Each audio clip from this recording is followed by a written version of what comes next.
said, you know what's going to happen probably if you tell somebody I'm depressed or I have anxiety, they'll probably say me too. Yeah. You know what's going to happen if you tell somebody, hey, I'm taking this medication. Let's do, are you taking those? Oh, I'm taking a different one. Are you a from guy?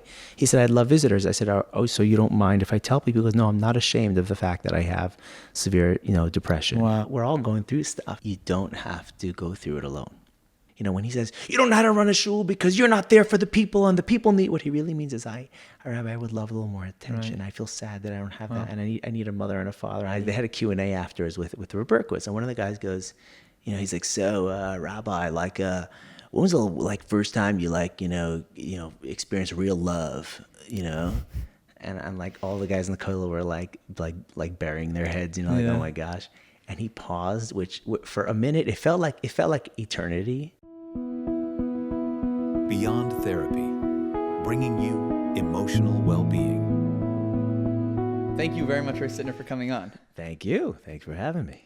Yes, it's really nice to have you here. Most people know you as the rabbi of the village shul, popular speaker. People don't know so much about you that you are a certified therapist. Yes. Not licensed here in Canada, but because I moved here for a rabbinic role in Kiruv. But yes, before I came here, I got my master's degree as a marriage and family therapist. And that was more focused on the marriage part?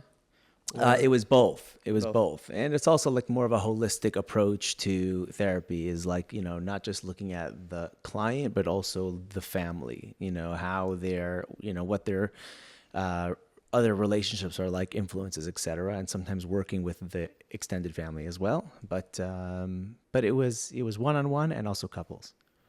Oh, very nice. In fact, I had an interesting, before I moved here, when I was doing my master's degree, so my placement was in, you can call it a community center, a drop-in center. Some people would confuse it with a homeless shelter. It was really kind of a rough place. People are really at rock bottom when they're there. But what was interesting was a bunch of the people that I worked with personally were couples who had both been there and both had mental illness. Wow. So sometimes I would have where they would, both are schizophrenic or both bipolar or one, manic depressive. Really interesting, and some of them had great relationships. Actually, really? You'd be surprised. Yeah, but anyway, it was. Some of the marriages were great. Yeah. Despite their mental illness. Yeah. It's fascinating. Yeah, it was interesting. Yeah, a lot of people are concerned about marriages in Toronto and the world. People are concerned how to make marriages last. What breaks marriages apart? What strengthens a decent marriage into a better marriage? What are the thoughts come to your mind when you hear marriage and you hear divorce and you hear these type of things? What are the thoughts that come to your mind? So the first thing that I work with a lot of couples who, they'll reach out to me to officiate their weddings, and I'll say, the wedding is 6 hours long and the marriage is hopefully another 80, 90 years. So let's focus on the marriage, and let's focus on the marriage itself, not just the wedding. And in fact, often I don't even end up doing the weddings for one reason or another. But I will end up spending a lot of time with them. So one of the things I tell all the couples is I ask them, they're sitting in front of me. I say, so what do you do for a living? She'll say, I'm a lawyer. He'll say, I'm a doctor. I say, okay, how many years do you go to school? 5 years, 7 years, 9 years, whatever. I say, great. And then I said, how many years do you go to school for your marriage? Right. And they're like, well, what do you mean? Right. I said, well, clearly the fact that you put so much time into your professions means you wanted the education to be able to master your professions. I said, where's the education to master your marriages? And they looked at me and I said to them, I said, my goal with you is to kind of get you your PhD in marriage before this wedding, because, and obviously it's, being exaggerating a bit there, but the point is that for some reason, when it comes to marriage, we're literally ready to just get in the driver's seat with no education and no preparation, and nobody would do that. And I say to him, would you ever go into court without, being prepared as a lawyer? Would you ever go into surgery without being prepared as a doctor? Never. Marriage, everybody just gets right into the driver's seat. No problem. I got this. Yeah. And I think that's the first mistake is for some reason Yeah. there's no priority on education. And Right. the irony is if you ask people what is the most important thing in your life, they'll tell you my marriage or my Right. kids. And then you say, okay, Yeah, parenting people don't either. They don't train themselves. same with parenting. I forget who it was, a certain Rav. They asked him once, when do you start educating yourself on how to raise kids? And the Rav's answer was 20 years before they're born. Oh, wow. Like that's, so there's this, I think you ask people like, what's most important to you? My marriage, my kids. Where do you spend most of your time? At work. Right. The gap between what's important and, Yeah. so I think the number one thing first and foremost is to ask yourself how important is this? Because if it's not, then and how much are we doing? What are we doing to prepare? Right. How many books have you read? I ask people, say, how many books have you read? Yeah. I'm Jewish, not Jewish, but how many Yeah. books? How many podcasts have you listened to? How many experts? I remember when I was yeshiva bacher and I had gotten engaged, and I remember I said to my Rebbe, and I was very close to my Rebbe, and I said to him, chassan. He says, great. You're going to be a good husband? I was like, yeah, of course. What do you mean? Like, Right. he's like, how do you do that? I'm like, what do you mean? Like, just, Right. be nice. And he really, like, his point to me was to educate yourself. I think maybe that's Yeah. where I got this from. And I remember literally sitting with people who had been married 50, 60, 70 years. I sat with them and I was like, tell me what makes a great marriage. But look, I'm getting married and you're Right. married 60 years. Tell me What made what's that the marriage? secret? What's the secret of a happy marriage? And so it Yeah. was between learning Sfarim and reading books and listening to audio and speaking to people. That Right. was so important to me. Yeah. I heard somebody say once that, like, people say that you don't need to train yourself for marriage or for having kids. I know I watched my parents. I know this. I know that. And somebody said, like, a very good point. He says, even if you don't like the wisdom you learned from any of these courses, but at least you're conscious of what you're doing. You're thinking, you're doing it consciously. You're thinking about your marriage. You're thinking about how you're raising your kids. Yeah. And I to your point, by the way, about, people, and I think this is part of why people don't prepare, because they feel like, look, I grew up with, I watched a marriage, I had Right. Shimush, I watched for 30 years, I watched my parents, whatever, right? I think that's part of the reason why, and I think the reason why that's a mistake is because, first of all, who said that what you witnessed with your parents was actually a healthy relationship?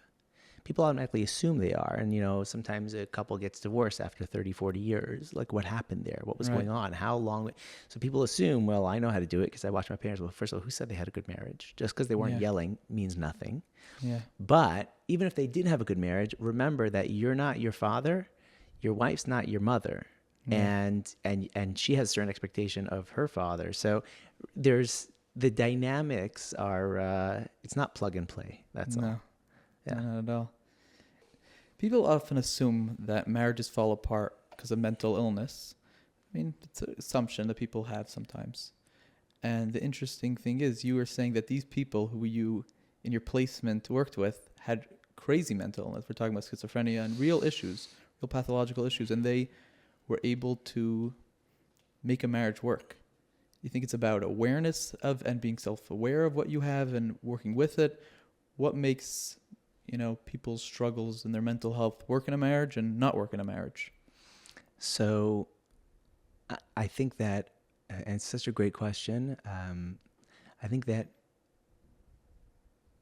there is a line that people cross in their minds where they make a decision. Are they willing to put in the work? Are they willing to really work hard to have a great relationship? These couples and people that I worked with who I said they were like rock bottom, like they were really like grinding. They were doing the work. Talk about Wow. like self-awareness and transparency and being able to like, be vulnerable and therapy upon therapy upon therapy. Wow. And there was so much work. Now you Wow. could say, okay, they have like severe mental illness and someone else, well, they don't have the mental illness. So therefore they'll be much better off. And I actually think that part of why these couples thrive the way they did is because they realized I don't know what I'm doing. I need to work.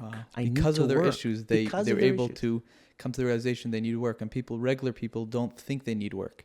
Yeah, I'm fine. I got this. Right. I got this. Yeah. What you're going to tell me about marriage? I got this. I know what I'm doing. Yeah. Whereas they're like, no, I need therapists. I need help. I need whatever. And Right. they really are. They admit, they're moida. There's like a certain like admission. People say like why it's so hard to say thank you. To be moda, because being moda is also thanking is also admitting that I couldn't have done it without you. And there's their ability to be able to admit I need help. And I'm going to go for the help, and to have that humility to do that, and then to have the vulnerability, and they were just like, they were doing the work. Wow. That is That is a big key, is that awareness and that willingness to take help. yeah. There was no busha. Yeah. There was no busha around it. Yeah. I just visited a guy in the mental health facilities here in Toronto, and when I went to visit him, I said to him, "Is there anything I could do?" And he's like, "Yeah, I'd love visitors." And this is a guy from the Jewish community, a frum guy. He said, "I'd love visitors." I said, "Oh, so you don't mind if I tell people?" He goes, "No, I'm not ashamed of the fact that I have severe, depression. Wow. And in fact, I would love people to visit me." So I went and I told his, 10 close friends, and they all did. They had no idea, and they went to the hospital and they visited him. But that idea of like, he wasn't ashamed. Yeah. And that's what these couples, they're not ashamed to get the help that they need and to work at the stuff they have to work at. And I think that when there is hesitancy for whatever reason, whether it's because of shame or whether it's because of certain, false confidence of, oh, I've got this, they don't do the work. Right. Wow. I'll tell you that this is like an epiphany for me, because I never connected the work that I was doing with these couples and why perhaps they were so successful, and sort of taking those lessons to apply them to just a regular everyday couple. I just never even thought about that. But, the fact that you're probing me on this, I'm like, yeah, you're right. Like, that's very interesting. Yeah. Like, they're ready to do the work. What you said before was very powerful about the mental health of this person that you went to visit him in the hospital. Yeah. And that he wasn't ashamed to take help. I think that's such a big topic. There's so many people in our community who are suffering. And like, it's not like those people are suffering. It's in every family. It's everywhere. Everywhere. Right. And people are suffering with whether it's anxiety, depression, addictions. These things are all happening. Yeah. And you see it all the time, I'm sure. Yeah. We all see it. Yeah. As you said, every family. Yeah. And that loneliness, it's like somebody has a disease and they could talk about it. They can get support. They can get people to help their family. But you have this guy with mental illness, or this girl with mental illness, woman, this mother. Nobody knows. Friends don't know. People don't know. She's too ashamed to talk about it. And people are alone. And like, there is no visitors. I think part of the extreme mental illness is this loneliness that makes it so much harder. Yeah. And actually, I tell people, regardless of what the situation is, sometimes it's someone had a loss in the family, someone passed away, and there's nothing I can say that's going to make that person come back. But the one thing I always tell people, is I can't bring them back, but I could tell you that you're not alone in this. And that I'm here for you, I'm here with you, and we're going to get through this together. It's one of the lines that I often share with people before I officiate funerals. I'll tell them like, hey, I am going to virtually be holding your hand, metaphysically holding your hand from now until this funeral is over. Right. And that gives people a lot of comfort, because they're in a place of feeling despair and depressed and anxious and so many. I mean, ultimately, look at what is anxiety? It's the unknowns of life. Yeah. Right? If we knew, we wouldn't be anxious, we wouldn't be nervous. But we don't. There's so much we don't know, and therefore we're anxious about. And they've got this funeral the next day, and it's not something you practice very often, No.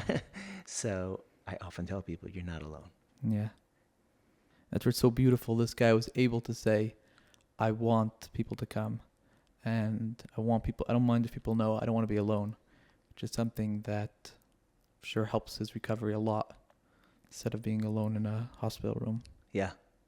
I wish we had and I think this is sort of what you're alluding to here, is just like how taboo things are. You mentioned shidduchim and whatever, and nobody wants to talk about it. But yet, and I said this in one of my shiurim recently, I said, look, we're so afraid. We're so afraid. Nobody wants to say I'm going through something so hard. Nobody wants to say it. I said, you know what's going to happen probably if you tell somebody I'm depressed or I have anxiety, they'll probably say me too. You know what's going to happen if you tell somebody, hey, I'm taking this medication. Let's do, are you taking those? Oh, I'm taking a different one. I said, that's probably what's going to happen. I said, like, everybody's just going through it, like, in a silo. Everyone's going through it independently. But we're all going through stuff. I wish there was like, support groups, or maybe that's not even the word, just like open forums where things can be, people don't have to be worried about things that they're going through. I'll tell you a funny story. I was meeting with a couple reached out to me a while back, and to meet with my wife and I to discuss a situation where their child was dating someone, and what do we do? They're going on and on and on about this child who comes from a broken home. And we don't know, and it's pretty advanced in their dating, and we didn't realize, broken home. Anyway, what aids did they give them? So at one point I said to them, when my parents got divorced, and they looked at me and they were like, first of all, I think they were looking for like a hole to crawl into, like, wait, you come from, and I hate the term, but a broken home? Yeah. Anyway, so I said to them, when my parents got divorced, I said, and they had been married like 30 years. And when I was engaged, as I said before, I took it so seriously. I did not take it for granted that, of course, what do you mean? If I grew up in a home where my parents were married, it must have been, they'll just do what they did. No, the opposite. Now, my parents, there were a lot of wonderful things that they modeled for me, but it in a very healthy way, in a very, very positive, it got me to question. And therefore, I ended up putting in so much more work, and I'm far from perfect in life in many areas. But one of the things that my wife and I are very proud of is our shalom bayis, and it's, of course, it's all my credit. And I'm joking. it's my wife's amazing, actually. To me, I think it comes from the fact that, like, I think that I question, and therefore I'm willing to put in that extra work because I realize that there's something wrong here. People are so hesitant. That the guy he shouldn't have any issues, or she shouldn't have any issues, and may have mental health challenges.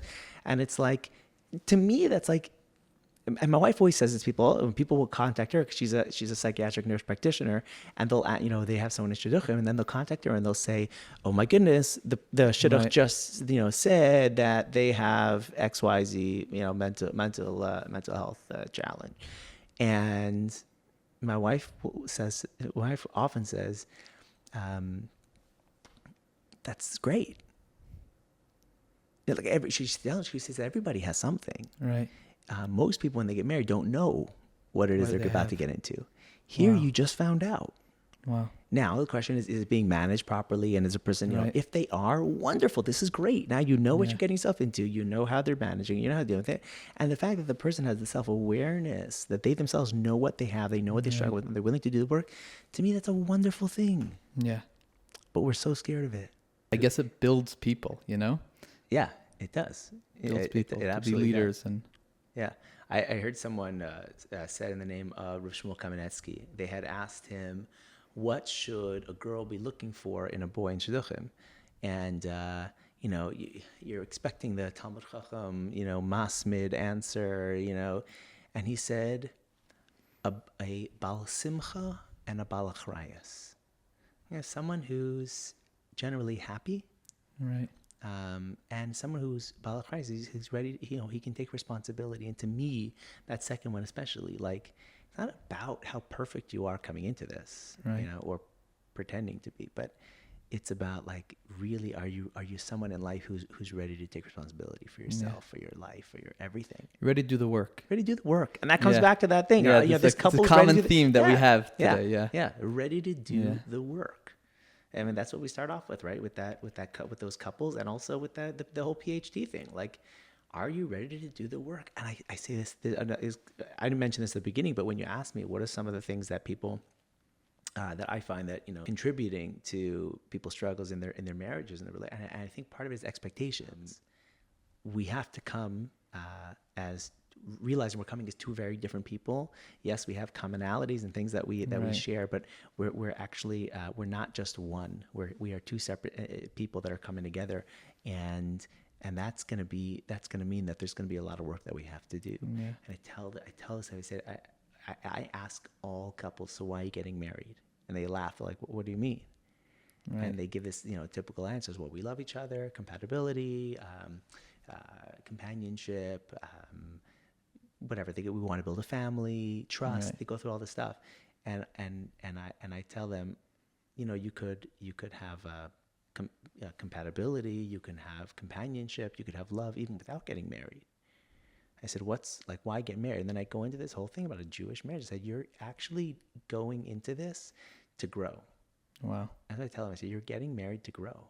Right. And knowing that there's differences, knowing that you're not going to be perfectly compatible. And with that in mind, when you hit bumps in your relationship, you're not going to go, oh my gosh, this is not what I was expecting. Right. This is You're not ready how it was for like. it. You're like, this is what I'm in it for. Yeah. And like, I came in, I'm ready Yeah. to do the work. Yeah, one of my Rebbeim said, his Rebbe told him this before he got married. You're gonna, one day in your marriage, you're just going to be like, why on earth did I marry this woman? And don't be shocked that it happens. Right. Yeah. And that's where the work begins. Yeah. Yeah. And she's thinking the same thing.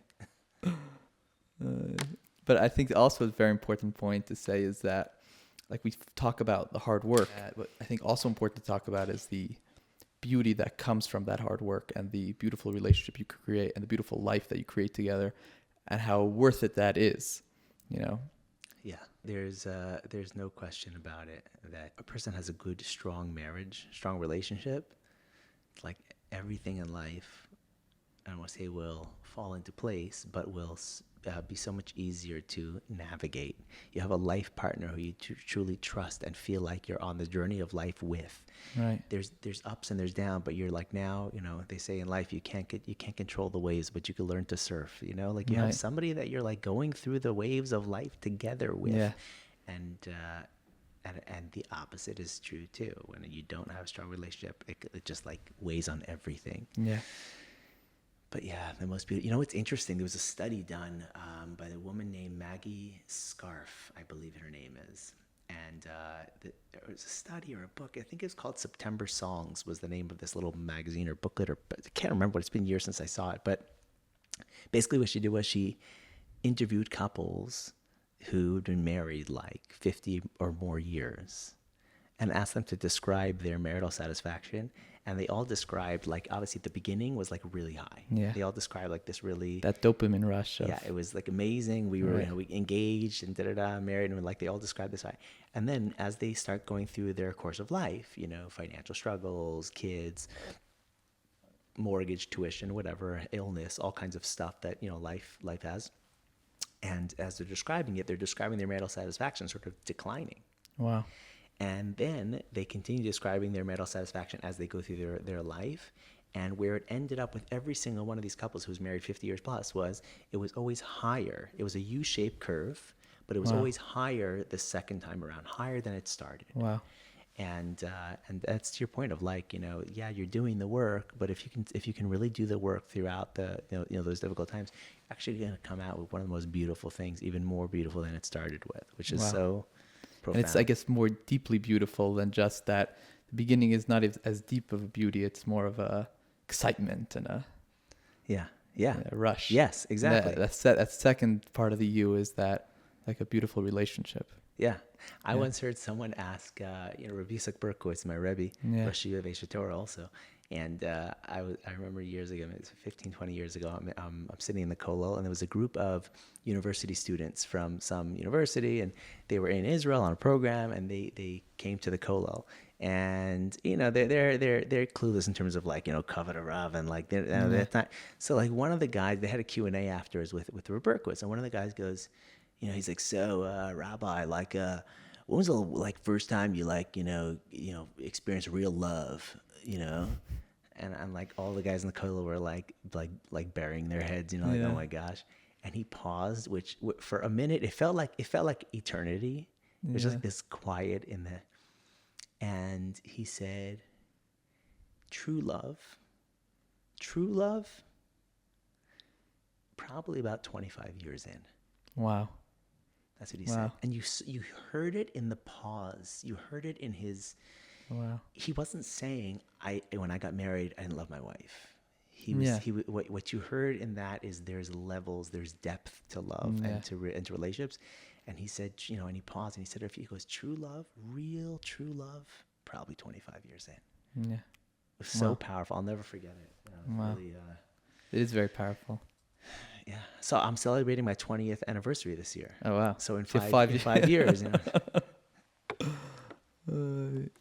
I wanted to go more into the mental health side Yeah. of things. Do you have a message for people? Like, you have people suffering, right?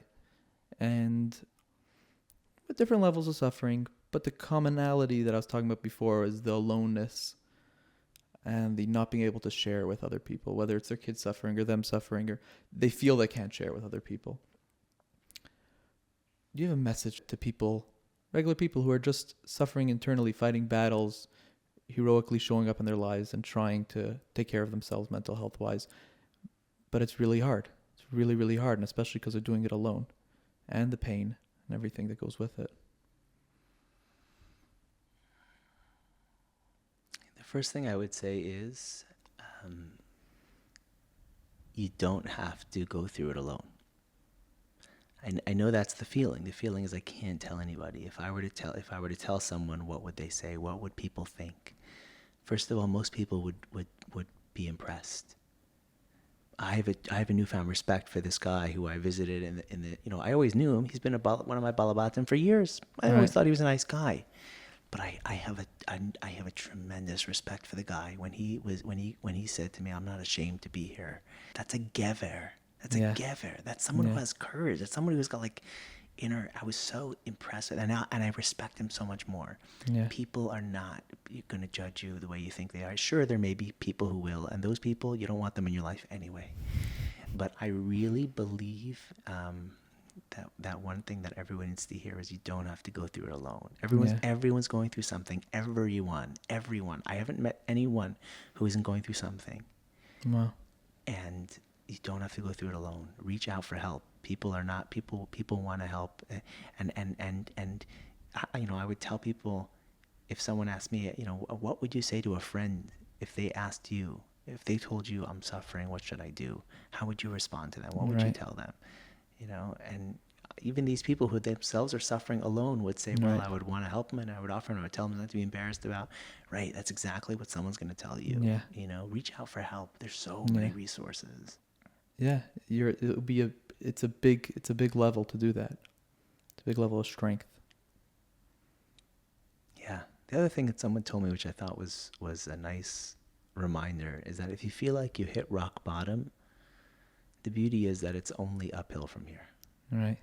You can't go lower than rock bottom. Yeah. I think something very interesting. I had a supervisor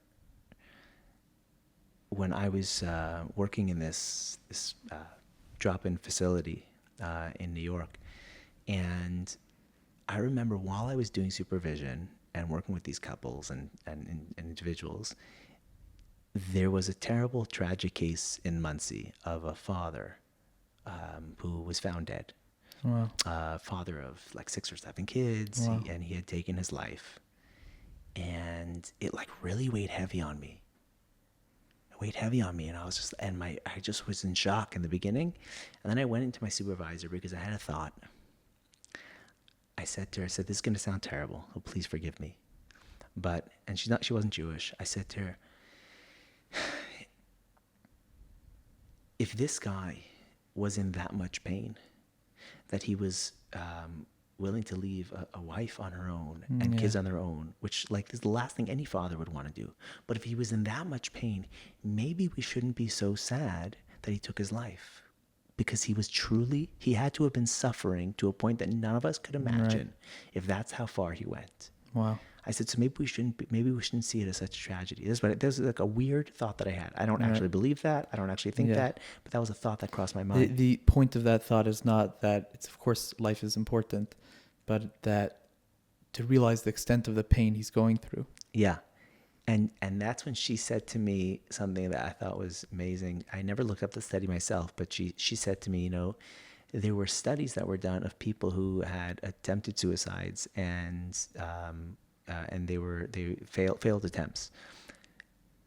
So they swallowed the bottle of pills or jumped off the building or whatever, Right. and they survived. And she said one of the things that they found with these studies and these interviews is that the moment they swallowed the pills or jumped or cut or whatever, the moment they did it, they right away regretted, Wow. what did I do? Wow. And she said one of the things that we saw from here is that people who kill themselves don't want to die. Yeah. People who attempt suicide don't want to die. They just don't want to be in pain. Yeah. Yeah. They don't want to be in pain. They don't want to be in pain, and they don't know Yeah. how to get out of pain. Now, the reality is today, more than ever throughout history, we have so many ways. Yeah. There's so many wonderful medications, and people have all this taboo around it. But Yeah. like, there's so many wonderful And medications. good therapy and good Therapy, exactly. And Yeah. there's nothing wrong with it. It's wonderful. Yeah. Yeah. Like you said about support groups earlier. And I really, like, I deeply believe that sharing that pain with other people and being able to experience it as a community and not be in your house stuck alone with it. And that you said, like, sharing with other people, I think that's a huge help to people. Connection is a big part of the healing. Yeah. Absolutely. Part of why like AA groups and 12-step programs are successful. Part of why, I mean, there's many reasons, but not going through it alone, going to, you know, Yeah. being able to connect with other people, and these groups, oh my gosh, I just remembered a story when I was years ago. So part of my training was attending a 12-step program, an AA meeting. Right. And I I remember, think I'm gonna have to do that soon. yeah, it's I'll tell you about my experience, but I remember I went to an AA meeting. It was in the basement of a church in White Plains, New York.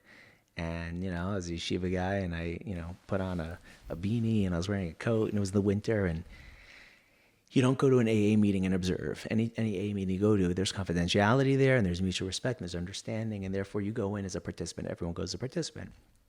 So I go in, and I sit there, and, you know, everyone's going around the room. Hi, my name is John. You know, I'm an alcoholic, and I go, you know, et cetera, et cetera. I struggle with this, that, and one by one, they're all going around the table. Going around the room, and then eventually comes my turn, and you know, I said, my name is Tzvi. I'm gonna pass. I'm like, it's my first time here, and I'm gonna pass. That's what I said. After the meeting, 2 people came up to me and gave me their phone number. Wow. Complete strangers. Wow. And they said, you know, Tzvi, I remember my first meeting. I know what you're going through, and you call me if you need anything. Wow. And I remember thinking to myself, like, Olam hafachi, like, the world is backwards.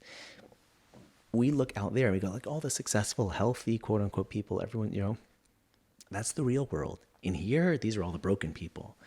When I'm like, it's the opposite. In here, there's wealthy and there's poor. There's doctors and lawyers and there's janitors, and they're all in the room together. And what brings them together is their struggle. And I remember thinking to myself, there's no judgment. Yeah. There's just acceptance and Humility. there's humility, and people just want to help each other. Yeah. And when you come forth and say, hey, I'm having trouble, they're willing to just give their phone number, say, hey, I want to help you through this. This is the way. I remember walking away going, this is the way the world is supposed to be. That's me. Yeah. Out there is actually the world of sheker, where everybody's putting on a front, pretending like they don't know whatever. You know what I mean? No one can be honest with each other. No one can be open. No one can say. Everyone's afraid to be judged. Everyone, you know, people are ashamed to say what they're really struggling with. And here is the way the world should be. Yeah. Like, imagine everybody could come to shul and feel comfortable fully with it. They don't have to hide something. Often people feel like they can't fully show up, you know, and if people could do that, that would be an amazing thing. Yeah, yeah. And I think the point that you're getting at here is not that, you know, we're all going to just wear everything on our sleeve, and you know, that everybody comes a world where everyone's just sharing everything. You know, it's like, hey, you know, TMI, what do they say? Too much information, right? But it's that, you know, the idea is not that we all have to share everything. Certain things are okay to stay private. But when you're feeling like you need help and you're feeling like you need to share something, you shouldn't have to be concerned. Right. But you know, but it'll be incredible to be able to reach out for that support and not feel ashamed. Yeah. Yeah. I wanted to ask you about how you go about, if that's okay, asking you about how you go about your, like, promoting your own mental health, your own emotional wellness. I'm not good at it. In full transparency. Yeah. So I think type A personalities, including my own, where, we continue to go in fifth gear for a long time. And unfortunately, not pausing enough to take care of ourselves. As the old saying goes, put on your own mask and then put on your child's. Right. So I'm not good at it. So I'm probably not the example to the world of self-care. But there are many things that I've done. And when I say I'm not good at it, what I mean to say is I'm a hard worker, and I'm not consistent. But at times when I feel like I have a lot of resources. Things like I find breathing exercises to be incredible. Especially, I think, noteworthy is when a person is in a place where they had a really hard day, things are, really, they're going through a very stressful time. To sit there and do some, breath work it's actually much harder. It's easier to do breath work when things are great, but like when you're having a hard day and your mind is racing and you're in like a place of, really stressful place, I actually find that it's more helpful to have a guided meditation or a guided breath work and there's like thousands of them out there, right? You just Google 5-minute breath work and just listen to someone walk you through a 5-minute, guided meditation or something like that. And it calms you down Completely. It will slow your heart rate and it'll slow your breathing and it'll slow your mind and it literally just gets you with your feet back on the ground. And I've had this where people call me, and again, I say like I'm good at it with other people, but unfortunately when it comes to myself, I only do it when I'm like, wait, I'm in crisis mode. Okay, here's what we're gonna do. So I can ground myself, but I'm not one of these like I regularly, meditate and I regularly. That's what I mean by I'm not good at it. right I find that type of thing is very helpful. Something else that I've really, really come to appreciate through my own work over the last, I would say 7 years, has been IFS. IFS, internal family systems. A guy named Schwartz, actually. Yes. I find IFS to be incredible. Yeah. I went last summer. Every year I go by myself for like 2 or 3 days. I go on either a canoe trip or hiking by myself for a couple days. By yourself, By alone? myself, yeah. Oh, wow. And it's just in the wilderness. There's no cell phone reception, and it's just a few days by myself. Wow. Maybe I'm better at this than I thought, because I don't think a lot of people do this. But and it was probably, if you ask me like what was my best day of the year last year, it was probably that day. Wow. Not because I was alone by myself, although I love being alone by myself. I can be with myself for a very long time, scarily. But it was that I had done a couple of IFS sessions on my own, just sat there for about an hour each day. Right. And it is so profound. Wow. And it was so uplifting. So much so that I had gone for 3 days, and after 2 days, I had like 2 really great sessions just by myself. And That's I fascinating. went home early. Some people go crazy in their own brain. Yeah. But I went home you're able early. to I'm do like, that. I felt like it's such a high. yeah. Yeah, IFS. If people don't know what that is, they should look into it. I think it's amazing. I actually think it's like what's going on inside of you all the time, and we're just like not aware of it.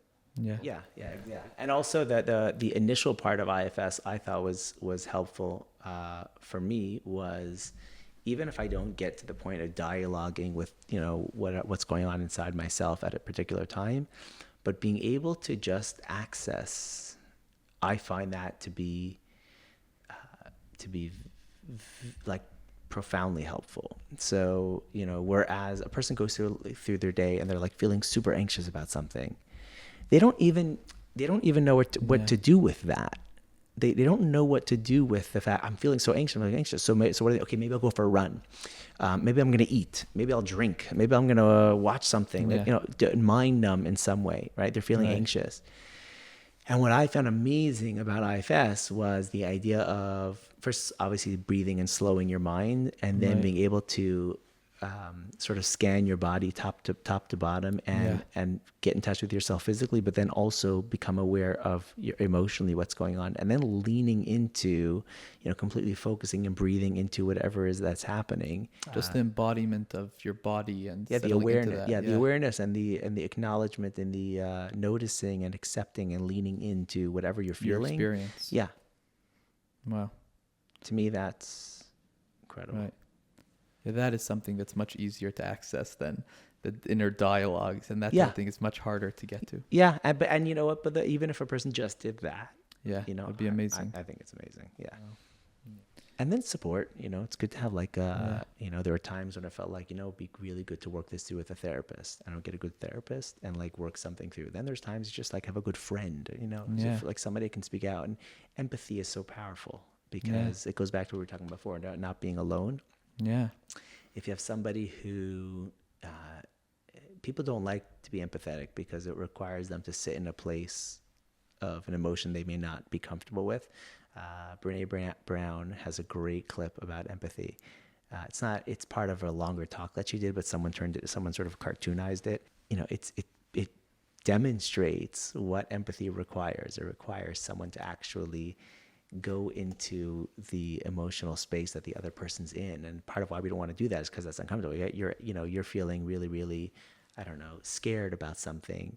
For me to be like, to sort of step far away and go, oh, wow, that really stinks. Well, good luck. It's easy for me to do that.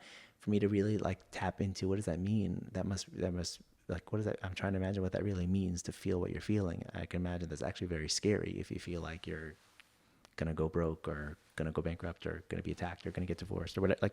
And you actually start getting into that place yourself.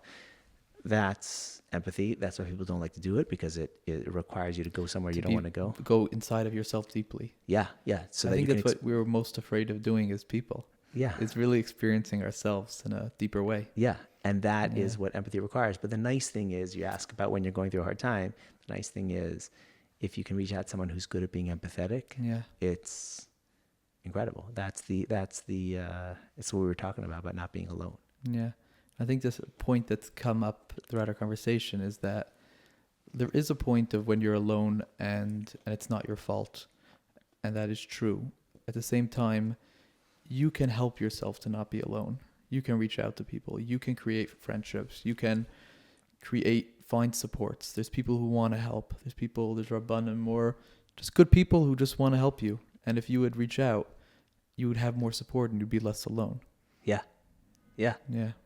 And I think your point about reaching out to the right people is important. Yeah. If you're going to reach out to the person who'll be like, you're going to reach out and say, oh my gosh, I feel like I'm going to get divorced. I'm having such a hard time.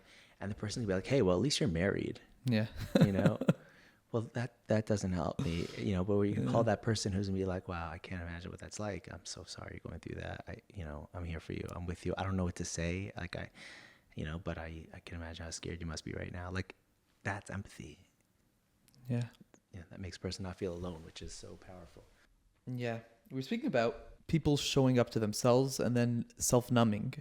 We all do self-numbing. I think every single human being in the world, whether they're aware of it or not, whether it's eating whatever food they like, or their phones, or it could be anything. Yeah. It could be anything that calms down what's going on inside, and not instead of doing some actual self-soothing and actual listening to what's going on inside of you and what is the problem. Our body's telling us something, what's happening, what's going wrong. Yeah, and that self-awareness, to do that, it's such a challenge. Do you have any advice for people how they could, at such moments, connect more to themselves instead of going to that numbing, whatever sort? Even though it's not talking about somebody doing something terrible, we're talking about regular people, just not destroying their lives, just numbing, but it'd be so much more healthy if they turned inwards and they were self-aware. The first thing is, I think when people are at a point where they're ready to turn to something to, as you call it, self-numb, that's usually a crisis mode already. I don't know, maybe crisis is not the word, but it's they're already in panic mode. They're in stress mode. Right. So, they had a long day, and this happened and that happened, and then something at work, and there's a major issue in the community, and so and so then called them, and then one thing after the next. At that point, I'm like, okay, I need a drink, or I need to eat, Yeah. or I need to watch this, or I need to whatever, right? Whatever self-soothing, thing that they might look towards, which may be an unhealthy habit, to talk about to do or not to do is like almost an irrelevant question. What perhaps is attainable is, before we get to what am I going to do next, like 5 minutes of breathing. Right. Because your mind's not thinking clear, your heart's racing, your palms are sweating, your breathing is quick, you're just not grounded enough to make any kind of direction change. Right now you're hitting on the direction of I need to do something to like just not feel what I'm feeling right now. Yeah. And it's probably going to be an unhealthy habit.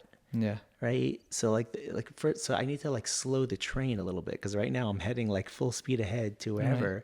We're not even conscious of it most of the time. We go to these numbing things. We're just like, yeah, I'm just in the mood of that. I'm just in the mood of doing. We don't think about it. Right. It doesn't even come up consciously. Yeah. And so I think, and you used the term before about listening to your body. It sounds so like, I don't know, New Age. Yeah, New Age. Buddhist. But it's like it's just godless. Like Kadosh Baruch Hu made it. Like there are people who have real diseases where they don't have feeling in their fingers. You know what I mean? That's a dangerous disease where they have no feeling in their palms or whatever. Why? Because they could be leaning on a stovetop and not even realize, right? So they have no, the fact that we have senses in our whole body, we know this is a bracha from Shemayim. Hashem made it that like we're aware when something's hurting or something, or otherwise we would could die from it. Oh, I didn't realize I was bleeding out all this time. And it's the same thing emotionally. Yeah. Same thing emotionally. Hashem makes it that I'm feeling anxiety in my chest, or I'm feeling my heart racing, or I'm feeling choked up in my throat, or I'm feeling super tense in my shoulders. All of these things are just like, Hashem's way of, when there's something wrong, where either I'm feeling scared, or I'm feeling sad, or I'm feeling angry, Hashem makes it that all those, that it manifests somewhere in my body. And I like to look at it like an alarm clock. Right. And it tells you need something. Yeah. And you need to turn inwards. You need to take care of yourself. Right. And what we're supposed to do is be like, okay, well, hey, let me look at that clock. What's going on? What's that alarm about? Instead, what we do is we're like, okay, let me turn the volume on higher on my, and earphones. Exactly. Let me like watch something, listen to something. If I can chew louder than I can feel this, then that'll be good. And you won't be bothered as much. Right, we ignore the alarms that are telling us turn inwards, see what's bothering you. Right. Maybe you should reach out to a friend, a family member, maybe a therapist. Right. And again, before what to do, there's just like, can you just at least figure out, why is this alarm going on? What's this about? What's your body trying to keep you? What's your mind trying to keep you safe from, or protected from, or do you know what I mean? Like, what are you concerned about? And like, that's like the place to go. Yeah. That's. Yeah. Yeah. The one part of what you said, actually, the breathing part, it's interesting because today it actually calms me down. For a while it made me more anxious. It's breathing. Interesting. Yeah, it's interesting how like different people react to different things. Today it actually helps me, but for a while it made me like, if I was anxious and I started breathing, for some reason it made me more anxious. I don't know why. It's just interesting. That is interesting. Yeah. I was working with my brother-in-law's a coach in Israel, therapist, and anyway, but he was walking me through this sort of I don't know if it was somatic experiencing or whatever it was, but getting in touch with what I was feeling. And I was feeling anxious, and he's like, okay, so just sit with that. Right. And I remember feeling like I am going to die. Yeah. What? Just sit with it? Actually, What do you mean sit with your it? emotions. Yeah, sit with it. Oh my gosh, sit with it. If I sit with it, like I'm going to explode or something terrible going to happen. And you realize after a while, like, oh, it goes away. Yeah. It's so interesting. Yeah, that's very powerful. You can bill me afterwards. Yeah. Do you feel, this is a controversial question, but do you feel everybody would benefit from going to therapy? People say therapy is for people who struggle. Then some people say, no, everybody would benefit from going to therapy at some point. What are your feelings about that? I'm subjective, but I think the answer is yes. Everybody would benefit from going to think therapy. so. If it's a good therapist, a bad therapist that's bad. But if it's a good therapist, I think so. Yeah, you think everybody could benefit and build self-awareness, build understanding of yourself, build presence. Yeah. Yeah. There's nothing to lose if it's a good A therapist. little bit of money, maybe. Yeah, a little bit. But a lot of money. But the reality is everybody has like Midos challenges. Yeah. Everyone has Midos issues. So if you're somebody who gets angry, okay, so I don't need a therapist. Just explore that. Why? Right. Let's say a person yells. They're a good person. I don't have mental illness, but they find themselves like yelling at their kids Right. a lot or yelling at whatever.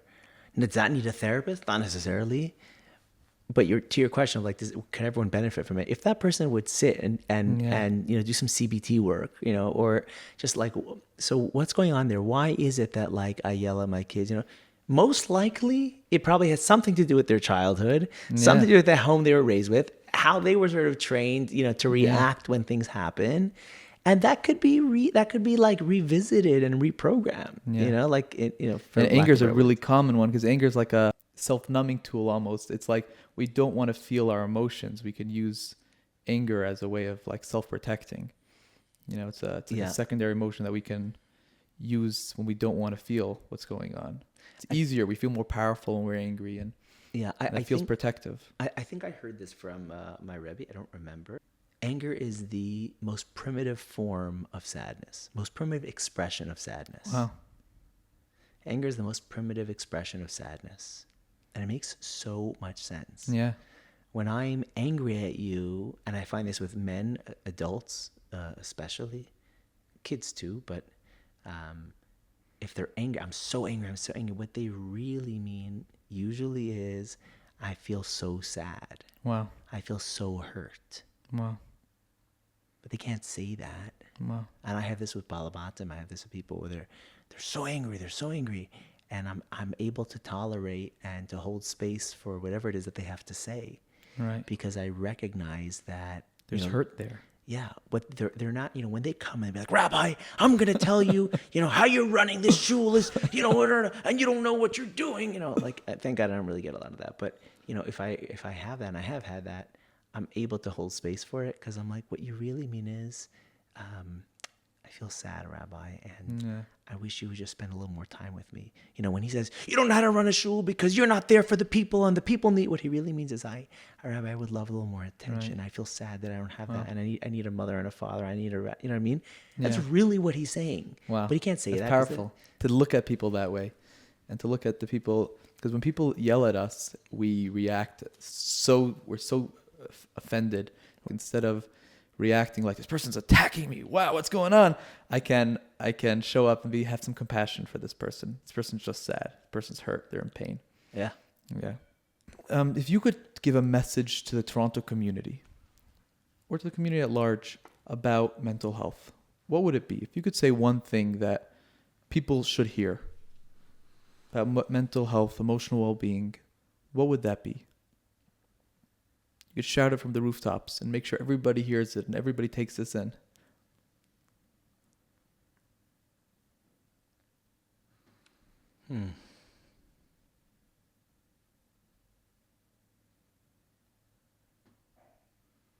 We have to make it not taboo. Yeah. It can't be taboo. We have to have it. It has to be regular. We have to talk about the stuff. It can't be taboo. There's physical health. We're not afraid to say it. Yeah. The brain is just another part of the body, like every single part of our body that can get sick. Every part of our body that sometimes is stronger, sometimes weaker. You have a pain in your foot or an infection in your eye. The mind is no different, and we have to stop all the judgment, and we've got to talk about stuff more. Wow. Because the reality is, as I said a bunch of times, everyone's got something. Yeah. Everyone. Yeah. A personality disorder, or this or that, a trauma, and everybody. And if we just, so we could be more supportive, we could help each other, we could stop judging each other, we can, look at it through the perspective, like my wife said, right? Like, great, so now you know what they have. This is great. Yeah. Now, Yeah. is it being manageable? Fantastic. Yeah. to me, like, I'm not going to get up on, I speak on Torah Anytime now for a couple of years, and there's hundreds of thousands of views, and hundreds of people that listen every single week. Oh, wow. And I'm not just going to get up there and just, let me just tell you all my problems and all the things that are wrong with me. I'm not going to do that.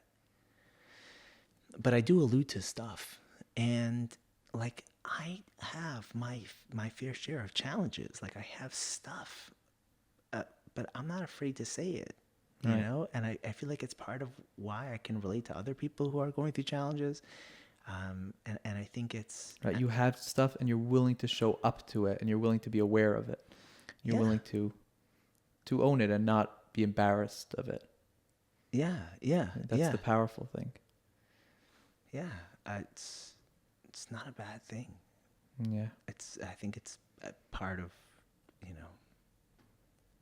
don't know, I can go on and on about this, but... Yeah. No, it's very powerful. But like I said with that story, when the guy's like, well, they come from a broken home, broken home.